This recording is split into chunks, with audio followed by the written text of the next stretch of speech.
Hey, greetings, everyone. Lieutenant Colonel Alan West here, and welcome to the Steadfast and Loyal program. You gotta light 'em up before they burn it down. Better dig deep and put 'em in the ground. Blood on their hands, they're hellbound. Save us all. Ooh, they're gonna burn it down. Save us all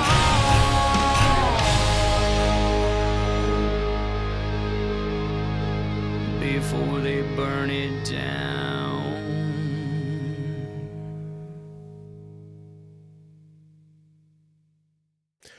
What an eventful week this has been.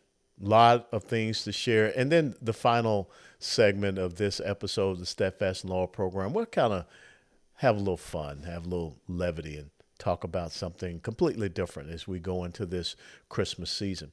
But I want to start off talking about the case of one Daniel Penny out of New York City.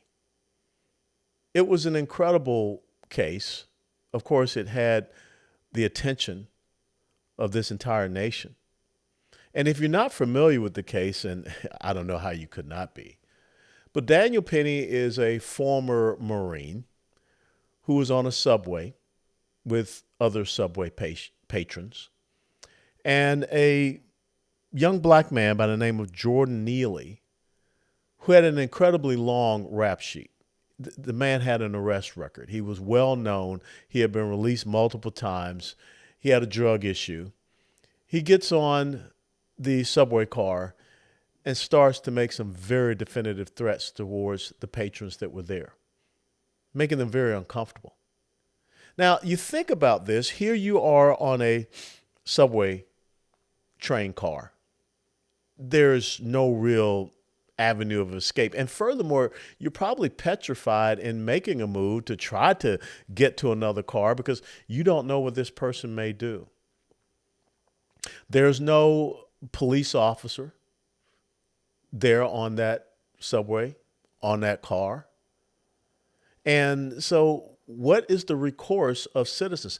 Now, it's so important that we understand that we have the inherent right, the inalienable right that's granted to us by our Creator God of protecting our life, our liberty, our property. That was John Locke's 1689 natural rights theory, which Thomas Jefferson based the Declaration of Independence on when he talked about life, liberty, and the pursuit of happiness, not property, because he did not want anyone to believe that they had the right to own another person granted by God. But here you're sitting on this subway train and someone is very irrational, delusional, deranged, making these threats. What do you do? Well, this former Marine decided that I have to do something. And he took action to restrain the individual that was making these threatening gestures and what have you, causing people on that train to feel unsafe. And understand, Jordan Neely had a previous assault of an elderly woman, but yet he's back out on the streets. Thanks to people like District Attorney Alvin Bragg. So Jordan Neely restrains this individual. He puts him in a chokehold. And it appears that the drugs that were within his system, Jordan Neely's system, did have an adverse effect upon him. Now, here's the thing. An everyday former Marine, young man, steps up to do something to protect other people that he could obviously visibly see they were uncomfortable. They did not feel safe. Jordan Neely lost his life, unfortunately. Police come immediately and investigate. It wasn't as if Daniel Penny tried to run away. It wasn't as if Daniel Penny tried to do something and then seek to hide from law enforcement, seek to hide from the consequences, potential consequences of his actions. No, he was right there. And with other people on that subway train, they explained to the police what had happened. They gave them detailed accounts. Men, women, black, white, Hispanic. I mean, you want to talk about diversity. That's what was on that subway train. None of them demonized, denigrated, or disparaged Daniel Penny. As a matter of fact, there were some people that called him a hero, that thanked him for what he did because they did feel unsafe. There's video recording of that. The police did not charge Daniel Penny in this. But guess who did? The George Soros-backed district attorney, Alvin Bragg, who, as we know, went and took a misdemeanor offense and turned it into a state felony offense just so he could go after now President 47, Donald Trump. This has to end. These people that don't understand the rule of law, but they just want to have rule. They want to use this warped thing called social justice. This is the same, Alvin Bragg that is releasing violent criminals back on the streets. And so he decides to go after the person that stepped up to protect other people when there's no law enforcement agent officer around. And the law enforcement officers did not charge Daniel Penny with a trial. Yet he gets charged with second-degree manslaughter. He has to go to trial. He's facing 15 years in prison for restraining and, unfortunately, putting this guy in a chokehold, and he lost his life. A known criminal with a rap sheet, homeless person. And, of course, the media that wants to buy into this, trying to create this racial atmosphere, he was just a nice little young boy. He was out there dancing around doing Michael Jackson, imitations. No. Like I said, 40 some odd crimes that this guy has committed, to include assault of an elderly woman. And these people just supposed to look that aside? Well, of course, the jury was deadlocked on his manslaughter charge. That got dismissed. And then they tried to bring up a criminal negligence charge. He beat it. Now, it's interesting, you got the Black Lives Matter folks standing outside the court screaming and yelling and talking about if they've got vigilantes, we're going to have vigilantes. You need to be afraid on the streets. Daniel Penny, you can't stay here in New York. All of these kind of weird, crazy things. I got to ask a question, to these Black Lives Matter people who they should be on their death throes anyhow. This is a corrupt organization. That's just another one of the Marxist tentacles. Where were you in trying to help Jordan Neely? Did his life not matter when he was alive? Did you not try to go out and, seek him out and get him off of drugs? Did you not try to get him on a better path? Did you not try to provide him some type of shelter? No. See, Black Lives Matter only exists for the black lives that give some type of political opportunity. They don't care about the black children that don't have fathers in the homes. They don't care about the black children that are not getting a quality education. They don't care about the black babies that are dismembered in the womb. Since 1973, Roe v. Wade, with closing in on like 25 million. They have completely bought into this victimization mantle.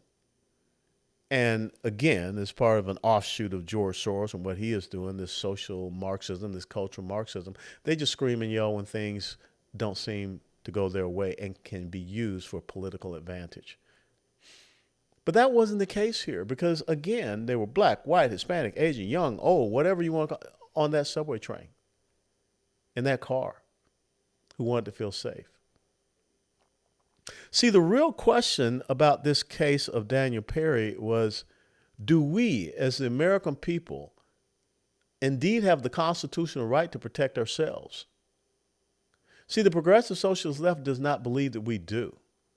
That's really what the Daniel Penny case showed us. that even though the police come in, law enforcement, the government agency comes in and says, there was no wrongdoing here. This guy did not act in any type of malicious and nefarious way. He had no criminal intent whatsoever. He's free to go. No, no, no, no, no. The leftist Marxist district attorney comes in and says, we're going to punish him. Why? Just because he was white, a former Marine? We're going to punish him. So when we go forward, because we know that the left does not believe that we should be able to protect ourselves. You know, I was out at Fresno State University recently speaking to the conservative students out there, and they told me some of these gun laws they have in California, whereby if someone is in your house, you may not be allowed to shoot them. Good thing I live in Texas.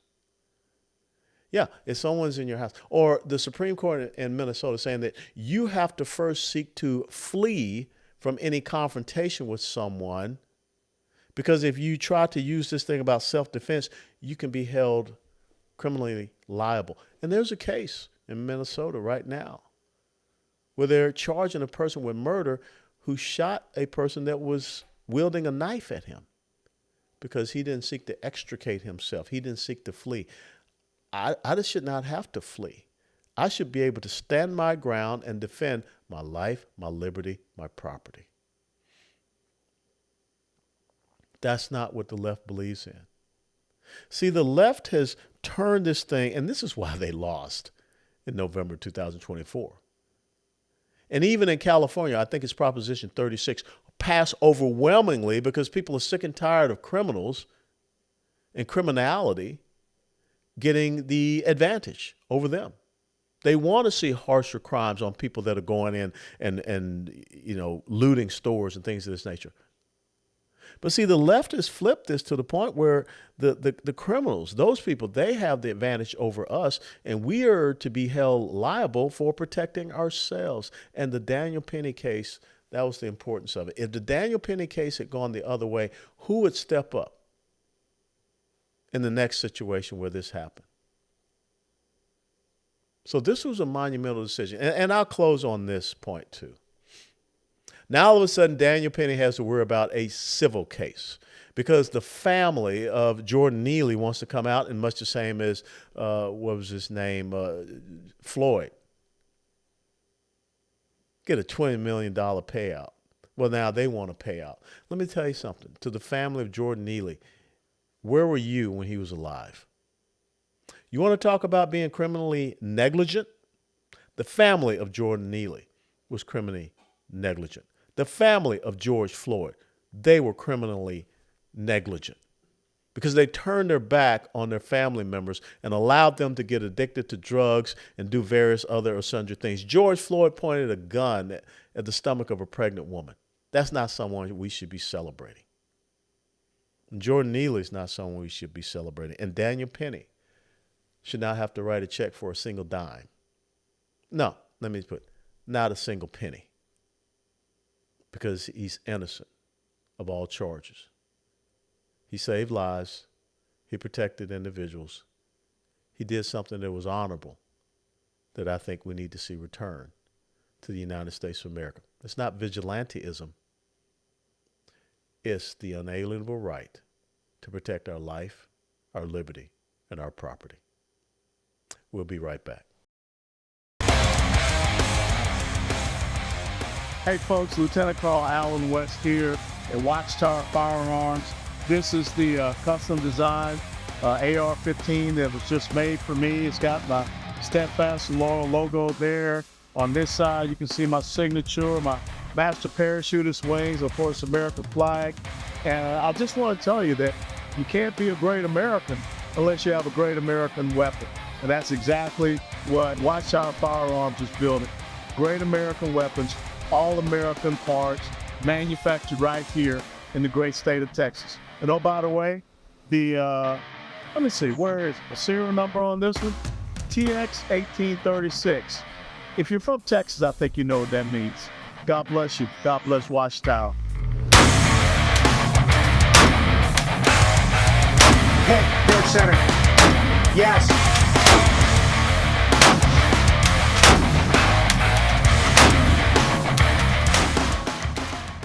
Hey, folks, welcome back to the Steadfast and Loyal program. In our first segment of this episode, we talked about the Daniel Penny case and really the constitutional question of, do we have the right to protect our life, liberty, and our property? I think the left doesn't believe so. And that's why they lost this election. That's why Proposition 36, even in a place like California, passed overwhelmingly. Because folks are sick and tired of crime, criminality, and criminals being treated above and beyond the law-abiding legal citizen. But let's switch and let's talk about, in this episode, not just a national issue, a foreign policy issue that does affect us nationally. The Bashar Assad regime, I mean, this Assad family has ruled there for years on end. As a matter of fact, I remember, going to Operation Desert Shield, Desert Storm, and of course, it was Assad's dad that was in charge at the time. Brutal regime, beat people down. You want to talk about totalitarianism. And you know what's always so interesting is when you look at the Middle East and you have these brutal Muslim, Arab regimes that bring about genocide on their own people. Remember, Bashar Assad used chemical weapons on his own folks. Saddam Hussein used chemical weapons on Kurds. We don't see people out marching in the streets about that. I mean, even over in Jordan, the king there, King Abdullah, his dad bombed a refugee camp because the PLO, the Palestinian Liberation Organization, was operating out of this refugee camp and conducting terrorist attacks in Jordan. I've never heard of Israel bombing a refugee camp. But when you look at what has happened now with Bashar al-Assad being deposed, this is a result of Israel being resolute. If Israel had given in to all this international pressure, ceasefire now, and to include from the Biden-Harris administration, the things that we see happening would not be happening. Hamas is decimated. Their leadership is decimated. I mean, we have seen this. One of their leaders, they take out in Iran. Man, that sends a message. Then the other, we saw, he was taken out, captured on drone footage, and confirmed. You look at that ingenious plan of using the phone beepers to decimate the leadership of Hezbollah. Hezbollah has come out. I mean, we're talking about one of the largest, strongest terrorist proxy armies in the world. And now they've gone into basically an unconditional surrender to Israel. They've backed off the border some 20, 30 miles. They're 80% of their rockets and missile stockpiles are depleted. Hassan Nasrallah, gone. So Iran's sitting back here and they're saying all of our, client terrorist organizations getting whacked. Houthis probably going to end up being next but you notice you hadn't heard a lot from the Houthis recently. And with the incoming new administration of President Trump, not Kamala Harris, thank God, even Qatar told the Hamas leaders that were there, get out. Because everyone understands there's a new day coming. It's a return, actually. And so Iran has to realize that the Trump administration is going to do the exact same thing it did in the previous 45th administration, where it completely bankrupted them. These terrorist organizations were having to sell Girl Scout cookies to try to raise money. And they didn't do that very well. And that's why we didn't hear about them during Trump 45 administration. No Houthis, no Hezbollah, no Hamas, no Islamic Jihad, no Al-Quds, no Al-Aqsa's Martyrs Brigades, no going across border into Israel and killing 1,200 Jewish people, men, women, and children, brutally and raping people, taking hostages. No. As a matter of fact, Donald Trump has said, bring the hostages back or else. That's how you deal with people, strength. And so now we've got Bashar al-Assad. He's gone because why? His sugar daddy, Iran, that wanted that land bridge from Tehran all the way over to the Mediterranean, they're back on their heels. Israel has taken out their air defense systems. They're completely vulnerable. And Russia, they're sitting around, they can't do anything because they've gotten so embroiled in this operation in Ukraine. They don't have the resources like they once could have. And so now Russia is going to lose that warm water port that they so desperately wanted. So because of the fact that we saw Israel stand up and take on these jihadist bullies and the number one state sponsor of Islamic terrorism in the world, Iran, we see now a domino effect. Now, here's the other part of that. Syria has the potential to become a Libya. And what do I mean by that? You know, back during the Obama administration, Barack Obama made the decision to support the rebel forces that toppled Muammar Gaddafi. Muammar Gaddafi was like a, toothless bad guy. I mean, his bite was gone. But what we made the fateful decision in Libya to do was to provide United States intelligence, air support to Islamic jihadists and terrorists. And that's who ended up overthrowing Gaddafi in Libya. And what was the ensuing result there? Bam. Chris Stevens, an ambassador. You don't lose a United States ambassador every day. You don't even lose them like every administration. This is not something that you hear of. But a U.S. ambassador, his communication specialist, 2 former Navy SEALs who were part of security detail, they lost their lives because we made a bad calculation in trying to support these jihadists. And then, of course, we're trying to get the weapons back from them and paying them. And that's why really we had the CIA and everybody in there. See, what we got to be very careful about is in Syria, just the same as in Libya, who fills the void? And we've been here before, even with Iraq, Obama administration. When he made that unilateral decision, Chuhoy, we're out of here. We're going to completely abandon Iraq. I remember sitting in the cabinet room of Prime Minister Netanyahu when I was in Congress on a congressional visit. And he said, do not leave a void in Iraq. Something will fill that void. What filled that void? ISIS. We had al-Baghdadi locked up. Then he gets out and he creates this incredible scourge. And now we've got this individual who is the head of this rebel faction there that has toppled Bashar al-Assad. Who do you think he has connections to? Yep, ISIS, Al-Qaeda. Although he's sitting back saying, no, I have seen the light. I have had an epiphany. I've had my road to Damascus moment, much the same as Saul being transitioned to Paul. I don't believe him one bit. And I think it's so important we don't rush in and try to embrace these people because we don't want to see Iran and Russia have a footprint there, but we don't want to see Islamic jihadists and terrorists have a footprint there. And furthermore, when you look at who is really behind this guy, who really helped these rebels, this was like 2 weeks.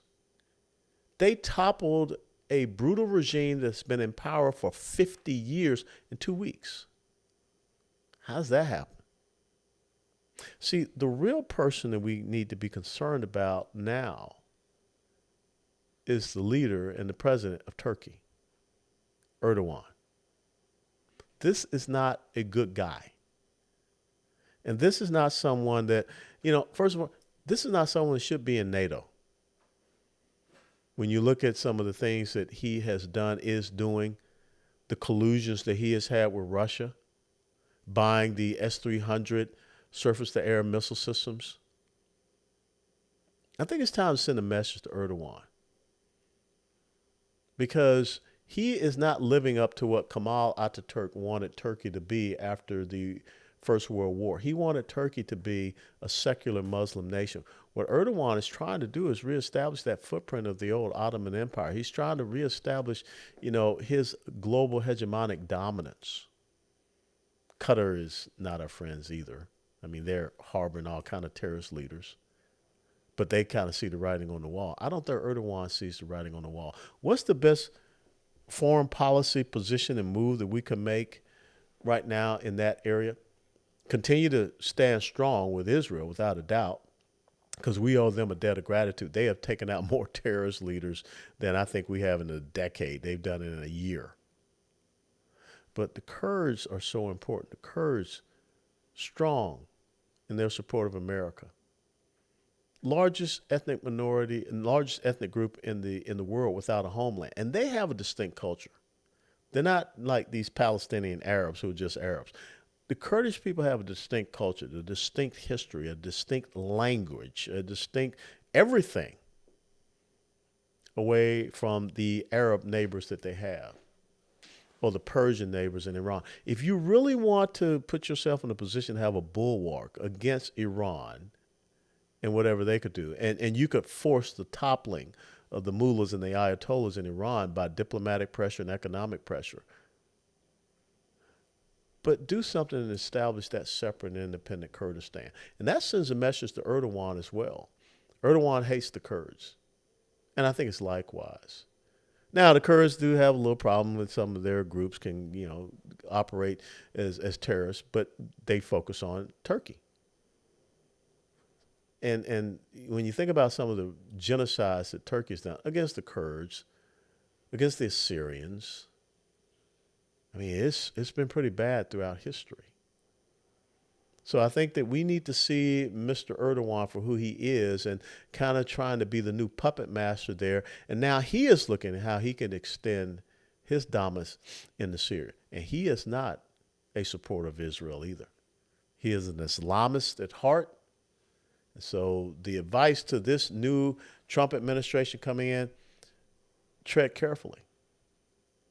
Do not embrace this jihadist group that is overthrown Bashar al-Assad, because I think that it could have longer ramifications than what we want to have happen. Keep a good eye on them, and let's start looking at how we can support the Kurds and make them better allies than they even are right now.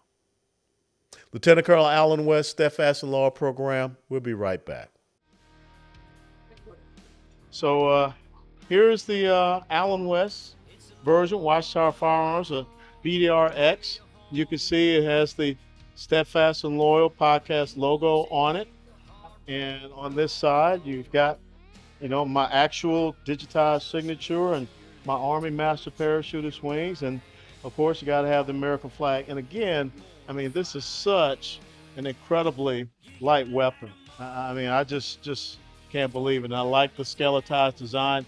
And this flash suppressor here is unique. They make it here at Watchtower, and it actually reduces the rise of the weapon when you fire it. So I'm just looking forward, and Magpul hard sights, and I think I'll keep hard sights on this, but I'm looking forward to taking it out here and shooting it and zeroing it in. And I love the skeletized hand grip here. And of course you got the extendable, butt stop, and I prefer this forward hand grip, more than anything else. I really like this. So here it is, right up there next with Rob O'Neill. It's hard to believe that, but that's why America's such a great country. Where a kid born in the inner city of Atlanta, Georgia, can have an AR-15 designed by him and with his signature on it, limited edition. So check out their website, watchtowerfirearms.com. And if you want, you can purchase one of these. Before they burn it down.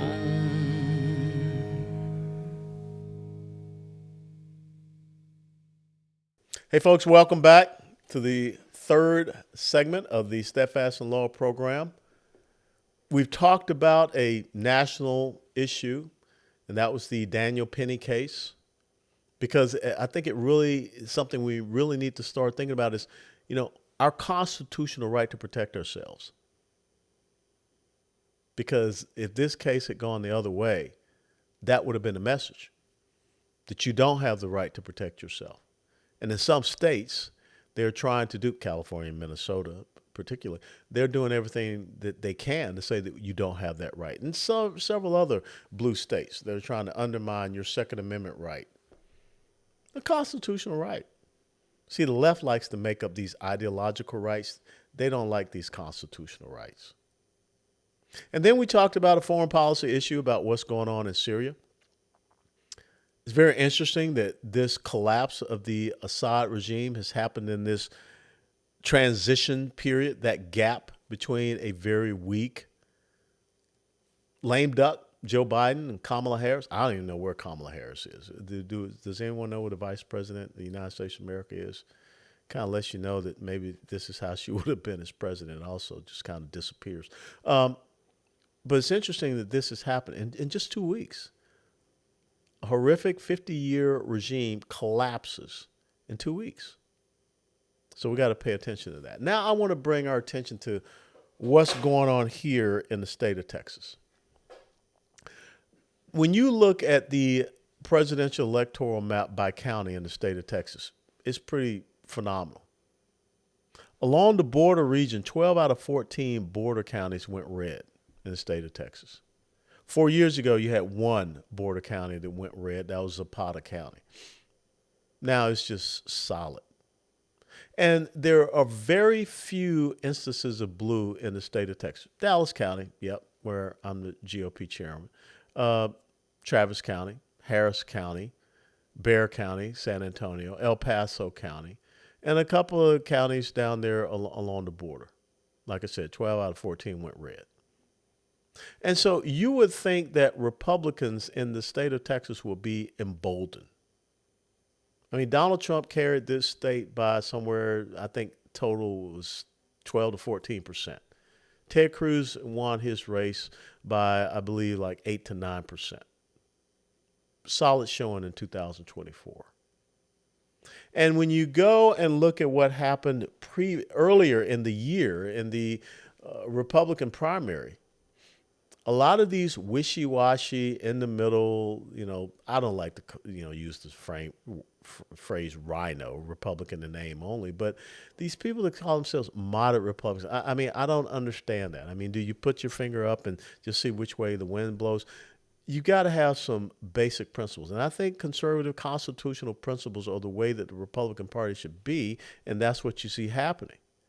That's what built this incredible coalition in the 2024 election. And so there were some 12 to 14 incumbents in the Republican-dominated Texas State House. They got sent home in the primary back in March. New faces down in Austin. And so now they are meeting, they are starting to file bills and things of this nature. But the other thing that they're doing is the House Republican caucus met last Saturday to pick a new speaker. I mean, that's how it's supposed to be. That's the rules of the House Republican caucus. You have a majority in the Texas State House of 88 Republicans to 62 Democrats. And now the interesting thing, this is a little moment of trivia. That number of 150 seats in the Texas State House never changes. Even though you have redistricting or whatever, the number never changes. Why? Because it's based upon 150 Psalms, just the same as when you look at the Texas State Senate. There are 31 Texas State Senators. What's that based upon? 31 Proverbs. A little bit of trivia for you. But the thing is, Republicans have a clear majority, 88 to 62.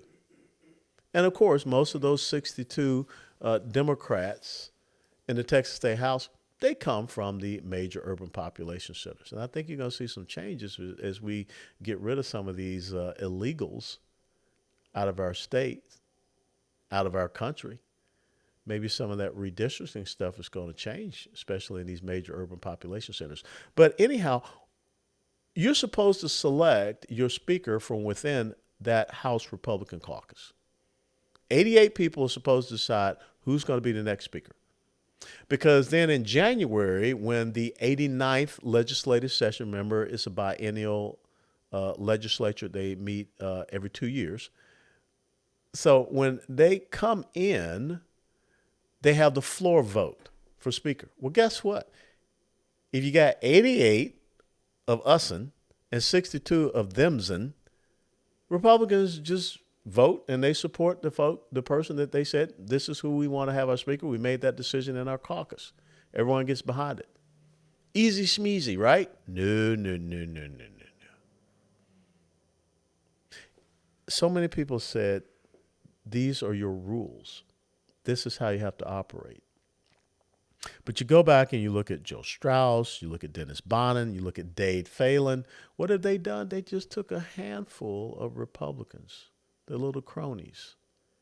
And then they run over to the Democrats and say, join with us and elect this guy speaker, and we'll power share with you. Talk to a Republican member of the California State Assembly and ask them what it's like being a member in the California State Assembly. They don't get to power share. So why don't we do it here? Why do we have these people that don't want to govern, don't want to legislate based upon the legislative priorities of the Republican Party of Texas? All those grassroots Republicans, they meet at a convention. They decide this is a legislative agenda that we want to see passed here in the state of Texas. And oh, by the way, we're the people that you asked to go out there and vote for you to get you in position to be a Texas State House member or a Texas State Senator. Why don't they adhere to that? So in this past iteration, David Cook was the person that supposedly got the nomination. And it was interesting because you had 88 people. Now, all of a sudden, 26 Republicans in the Texas State House decide, we're going to take our toys and we're going to go home. They just left the caucus. And so what was left, David Cook won that majority, that right percentage of what was left out of that 66 to be the speaker. But these folks now have decided this guy from Lubbock by the name of Dustin Burrows, who is just another one of the Dade Phelan, Dennis Bonnen, Joe Strauss crony types. He's saying that I've got enough of these Republicans to go over to the Democrats. And so therefore next January, when it comes to vote, I will be the speaker. You got to be stuck on stupid to not understand what has happened in the Republican primary and the message that was sent in November of 2024. As a matter of fact, these little shenanigans in the Texas State House, it's gotten the attention of President Trump. Don Jr., his son, even put out a social media post about what's happening here in the Texas State House. Why do we want to power share with Democrats? Why do we want to power share? Do you think that if there were 88 Democrats in the Texas State House and 62 Republicans, do you think that a contingent of them would jump over and say to the Republicans, hey, we'll work with you and so that you can have the speaker's? No. And see, the thing is that when you go over to the Democrats and you say, here, join with us and help me to be the speaker, guess what? It's called the quid pro quo. What do you think they want? The thing that everybody knows that happens, Democrat committee chairs of some very important committees, like criminal jurisprudence committee, education committees. Why would you want to have Democrats in charge of your criminal justice committee or your education committee here in the state of Texas? But that's what has happened previously. And so people are sick and tired of this. People are sick and tired of this quid pro quo, this politics is normal, this collusion, this betrayal, this being a traitor. To say that you've been given a majority in the Texas State House, 88 to 62. Your rules say that you're supposed to select your speaker from within that caucus of 88.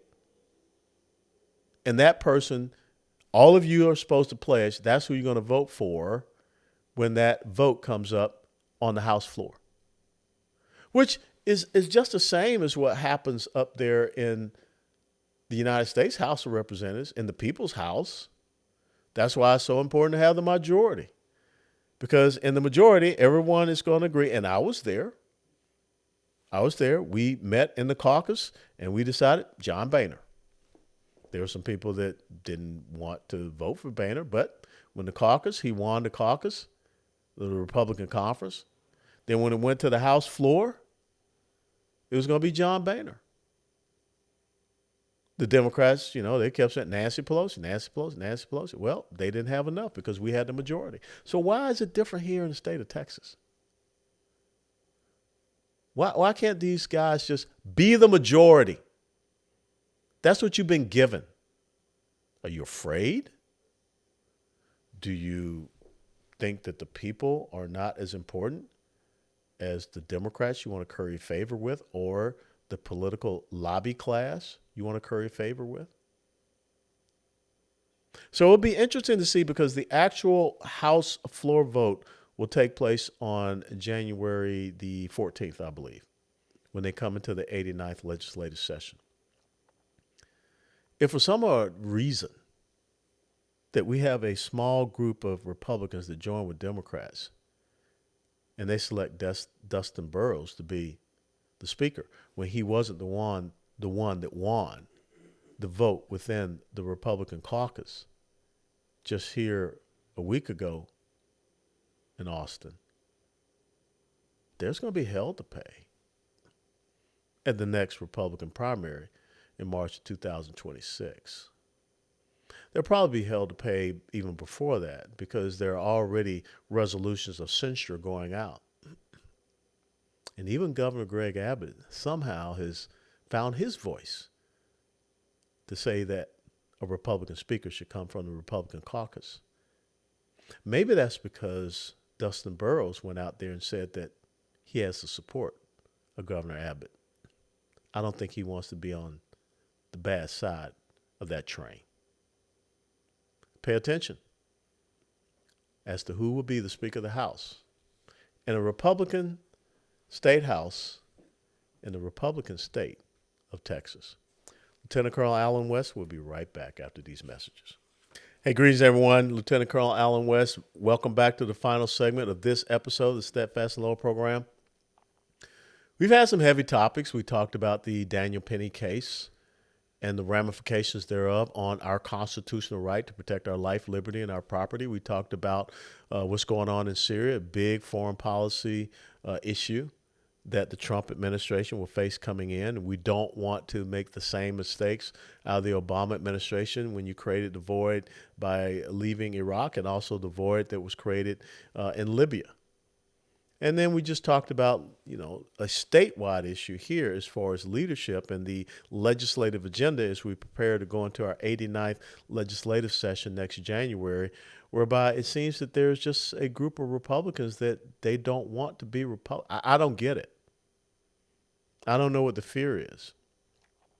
Donald Trump has set a very clear agenda, a constitutional conservative agenda, that an incredible coalition of Americans got behind, an incredible coalition of Texans got behind. So why would you want to go and curry favor with Democrats in the Texas State House to select a speaker when you have an 88-62 majority? Heavy topics. So let's have some fun now. Because this week coming up, the first time ever, a 12-team college football playoff at the top Division I level. Now, you go to I think it's the FCS, which we used to call Division 1A, or you go down to Division II or Division III. They've always had a playoff system. A true, divisional college football national champion. Now we finally have that with the top dogs, the big dogs, the major league, if you want to call it that. And it's going to be pretty interesting. And, there are some people out there that are already whining and saying, wow, Alabama, sorry. You had 3 losses. Vanderbilt, to my school, University of Tennessee, and then a really, really bad loss to Oklahoma. There's some other schools, Ole Miss, Lane Kiffin, not exactly someone that I care about since Lane Kiffin walked out when he was the head coach of the University of Tennessee in the middle of the night. We still remember the decade of despair after Lane Kiffin left and how we tried to, find, a new head coach. It was painful watching my Volunteers lose like back-to-back years to Vanderbilt, having a whole season where they didn't win an SEC football game at all. That was unconscionable. But now we've got this 12-team playoff, and I think it's going to be pretty exciting. And yes, my Tennessee Volunteers at 10-2, they got in there. We had a real bad, tough loss at Arkansas early in the season because we got a redshirt freshman quarterback, and it was his second SEC road game. And some reason Tennessee is just snake bit when it comes to playing at Arkansas. I think it's been like 2 decades since we won up there in Fayetteville. And then we lost a good game against Georgia. A lot of people have lost against Georgia, except for Ole Miss and Alabama. Those were 2 road games. It's the thing that I look at, and folks can disagree all you want. The SEC is a tough conference. We beat the snot out of each other. And so when you look at a 10-2 SEC team, or a 9-3 SEC team, you kind of have to look at that strength of schedule. And I think that's something maybe going forward, because remember, as I said, this is the very first time for this 12-team college football playoff. Maybe strength of schedule will play a little bit more in the criteria evaluation of these schools, these teams that make it in. And it's kind of interesting, too, also, because you can have the ratings, the college football ratings and rankings, but it ended up being different from the seeds, how people are positioned in the 12-team college football playoff. But let's just look. Because you've got the first initial games. It's kind of like the first round, and then they go to the quarterfinals, and the semifinals, and then the national final. And look, I love college football. So the thing for me is that it gets extended even further into January. And so I couldn't be more happier about this 12-team college football playoff. And the other thing was that, think about this, a lot of folks thought that, games late in the season would not have any meaning. Oh, no, absolutely wrong. Michigan goes into Columbus, Ohio, and upsets Ohio State. That was hurtful. Miami goes up to Syracuse. They already had a bad loss against Georgia Tech. Goes up to Syracuse and gets beat by Syracuse. Clemson gets beat by South Carolina. I got to tell you, South Carolina has really, they had a great season, almost beat Alabama on the road. And so you saw these conference championships all of a sudden mean something. And SMU, the new kids on the block, right here in good old Dallas, Texas. First year in the ACC. They're playing for the ACC championship. First half, they looked horrible. Second half, they almost came back. They lost 34-31. And I got to tell you that I believe that the means by which SMU played in the second half helped them to make it into the college football playoff. Because they were there. They had a great record going in. Their previous only loss was to BYU early in the season. They had gone through the ACC undefeated, and then they lose in the championship game. So, should we penalize people for losing in that championship game?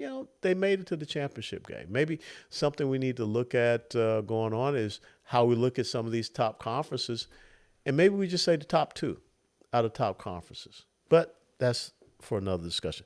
Now, let's look at the games coming up. And maybe some of y'all say, Carl, I really don't care about college football. Well, I do. I love it.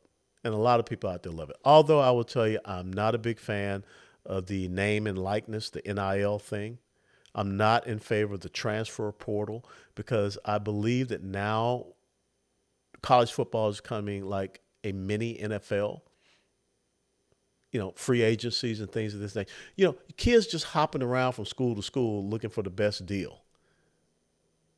Gone are the days when you were a Bama man, you were a Tennessee man, you were a Georgia man, you were a Michigan man, you were a Buckeye man, you were a Trojan for life, you were or whatever. You here at Texas or wherever. Kids just jumping around. And it was interesting because I read the story about some young man who had committed to LSU to play quarterback at LSU, top quarterback in the country. University of Michigan said, we'll give you $10 million. He decommitted from LSU. What message are we sending to these? I mean, they're kids. We're talking about 18-year-olds. $10 million? I don't think this kid understands taxes or any of that stuff. And the other thing is that you giving the quarterback $10 million, what are you giving to the offensive line?